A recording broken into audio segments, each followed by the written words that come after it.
completed his part. Now here we go, the top risk driving mitigation. So this is the TVA matrix, which is all the risks that are there. For instance, we got the threat and we got the people here. So this is the threat unpatched virtual VM. So the rating is 3, and for the data is 4, and for the software is 5. Blah blah blah blah. Change it.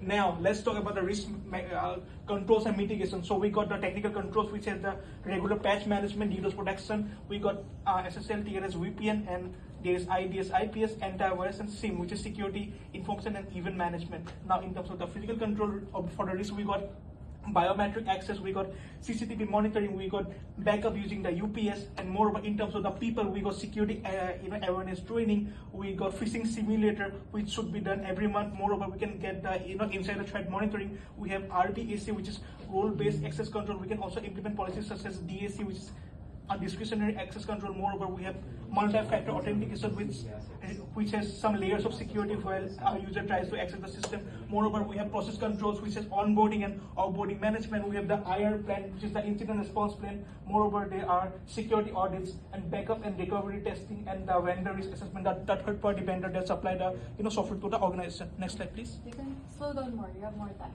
Now, in terms of the risk treatment options, for the technical part, we have IDS, IPS, we got DDoS protection, patch, encryption, and decommission legacy system. For this part, our best practice for risk management is the risk mitigation only. And for this part, for the decommission legacy system, we can simply avoid the risk. And for DDoS, we can also transfer the risk, because there are some organizations which can manage the DDoS protection if the company is suffering from any DDoS attack. Now, in terms of the physical infrastructure, we got biometric access control, CCTV, UPS, and backup generator, and remove unused physical assets. So for this part, we have to the only solution that we have is the risk mitigation. And in terms of the remove unused physical assets, so the assets that are not in use in the organization should be avoided, because all system can be vulnerable and can compromise the data of the organization. Now, in terms of another threat, which is people, so people should be trained. They should be provided phishing simulator training. Moreover, there should be role-based access control, and there should be background check of the person. So these are all parts of the risk mitigation. So this can't be accepted, or this can't be avoided or transferred.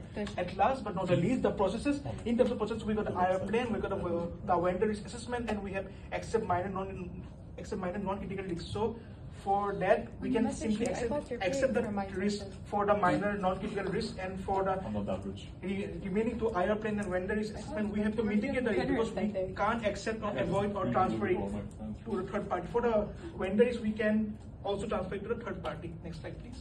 Okay. So, taking into consideration the assets we have identified, we have also developed a cost-benefit analysis. Here in front of you is an example for all the hardware-based assets of Cyber Sentinel Corporate. So, to put it simply, the positives